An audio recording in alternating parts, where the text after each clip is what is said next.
This is a guest essay written by Ishai Jusidman.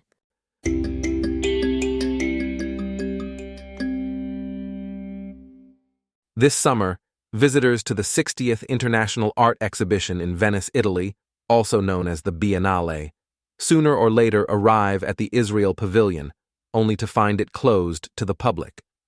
A poster in its see-through door stated, "The artist and curators of the Israeli Pavilion will open the exhibition when a ceasefire and hostage release agreement is reached." For the unsuspecting tourists unaware of what's that all about, too bad, no further explanation is provided. Some will be irked by the Israeli artists and curators not honoring the expensive ticket paid to visit the Biennale's grounds. For their part, art sophisticates might take the poster to be a post-conceptual art intervention of sorts. Those daring to consult the military guards keeping an eye nearby will be told to just move on to the next pavilion. The closure of the Israeli Pavilion in Venice is more than a small annoyance to visitors, and it's also more than a display of virtue signaling by the artists and curators. The Venice Biennale has been the most prestigious visual arts meet for quite a long while, a sort of Olympics of the art world, where participating countries are represented by artists showcased at their national pavilions. The Biennale's present edition features 88 national exhibitions, as well as the customary very large-scale show put together by a reputable curator. A faithful mirror of the contemporary art world, the Biennale has expanded tremendously in recent decades. Its designated grounds have remained for years without vacancies. Countries that failed to establish a national pavilion early on must rent a venue elsewhere in order to participate in the event. Thus, recent biennales spread out into palazzi all over the islands of Venice. Nevertheless, the Giardini Park, the Biennale's original site, remains the most visited and emblematic.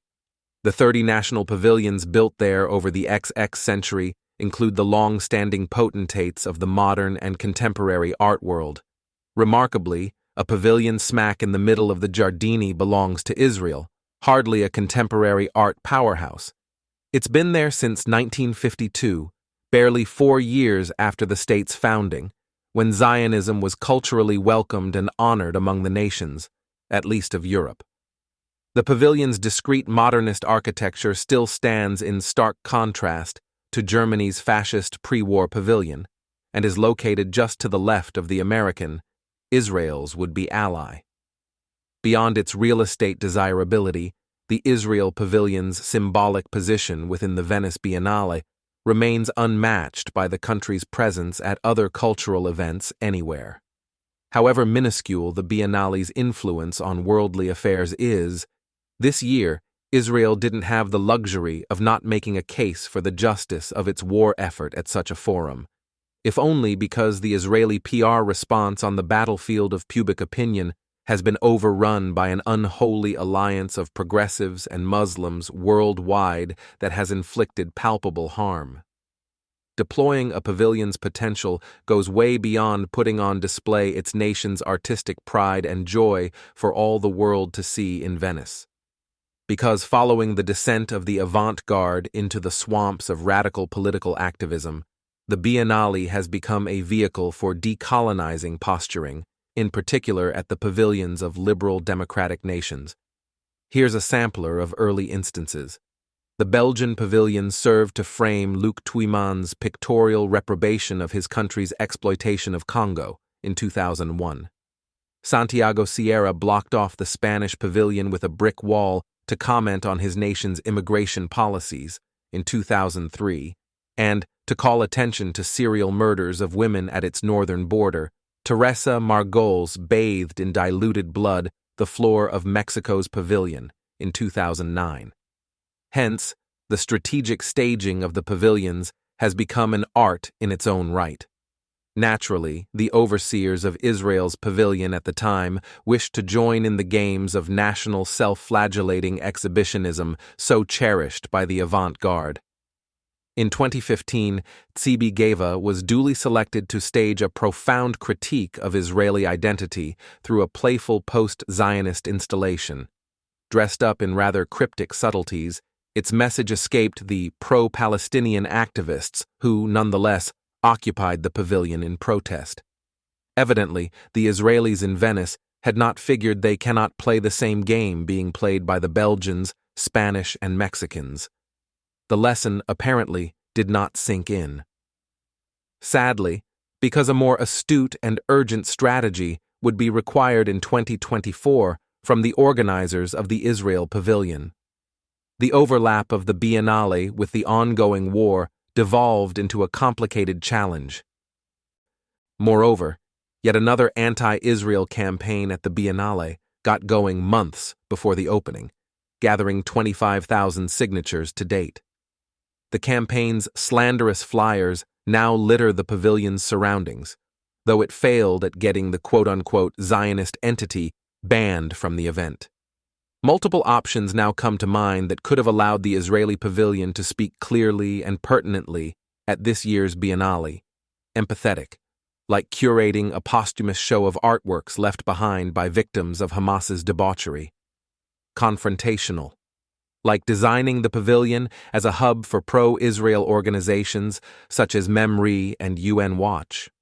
Side note: turning such a hub into an art intervention would have been a mere technicality. Disarming, like bringing an exhibition of Israeli Arab artists. Even having brought to Venice a post-Zionist artist less decorous than in 2015 may have demonstrated the fact that Israel remains an open and democratic nation. Meantime, the artist selected way back in September to represent Israel in Venice, Ruth Patir, produced a show described as an exploration of the pressure on women to become mothers. Arguably a valuable topic, but really, for another time. It had been evident for months that Israel's representation in Venice had no choice but to engage expressly the military and rhetorical campaign being waged. Provided the specter of war would overshadow the pavilion, Patir should have been given a rain check to come back in 2026. It was not the case. Instead, the artists and curators conditioned the pavilion's opening on the satisfaction of what looks like a noble anti-war call for a ceasefire and hostage release.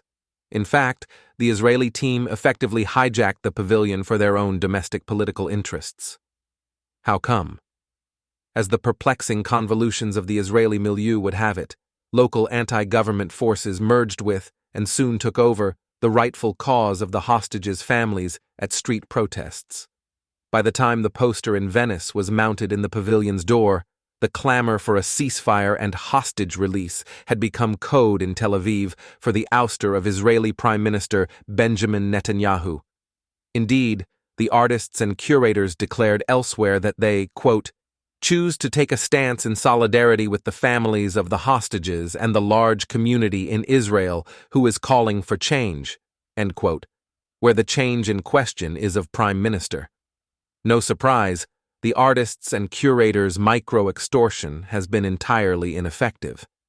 But they did manage to cancel out an alternative, potentially relevant voice at the Biennale, one that would have reached more than a few sympathetic ears to advance Israel's interests.